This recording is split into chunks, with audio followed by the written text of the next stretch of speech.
আমি একজন কুড়িগ্রাম জেলার নাগেশ্বরী উপজেলার থেকে দরিদ্র এক ইউনিয়ন। সবচেয়ে আমি ভালো করে খোঁজখবর নিয়ে দেখেছি। আবার সবচেয়ে দরিদ্র এলাকা ইউনিয়ন হলো নারায়ণপুর। সব ইউনিয়নে ঢালাই রাস্তা আছে, শুধু আমাদের নারায়ণপুর ইউনিয়নে কোনো ঢালাই রাস্তা দেখাতে পারবে না। শুধু ব্লকের রাস্তা মানে অল্প একটু আছে না, 1/2 কিলো জায়গা আছে।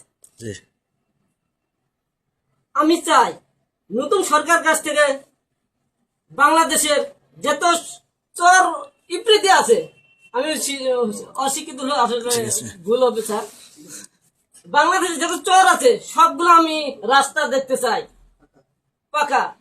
একটা কথা বলতে কি, আমাদের নারায়ণপুরে যখন ভারত পানি ছেড়ে দেয় তখন রাস্তাগুলো দেখা যায় না, রাস্তার পানি ওঠে, ওই রাস্তার উপরে তখন সাদা পানি, লোক দিয়ে আমার বাজার যেতে হয়, শহরে যাইতে হয়। এই প্রবলেমটা দেখবেন স্যার, যেখানে ব্রিজ লাগে ব্রিজ দেবেন, রাস্তা লাগে রাস্তা দেবেন।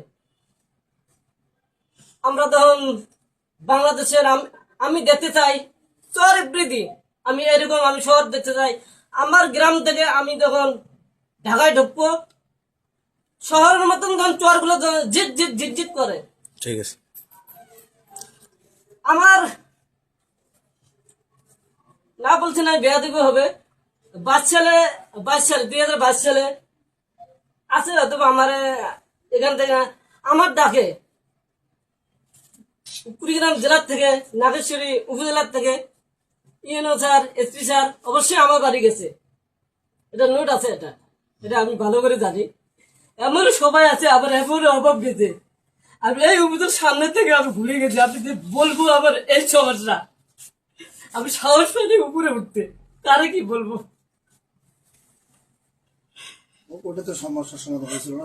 আমি কারো বলি না, আমি ওই অফিসে গেছি, ওই ঘুরে গেছি, অনেক কষ্ট করে ঘুরে গেছি।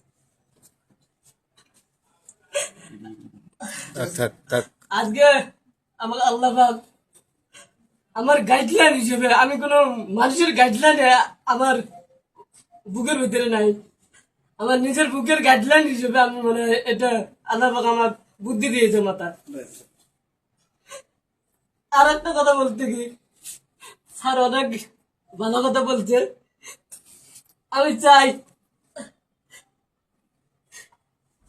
আমাকে সবাই ভালোবাসে, সারা জীবন ভালোবাসে যাবে।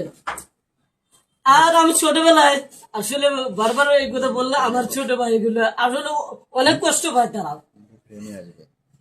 আমার ফ্যামিলিকে কষ্ট দেয় নাই, যা কষ্ট আমি করেছি।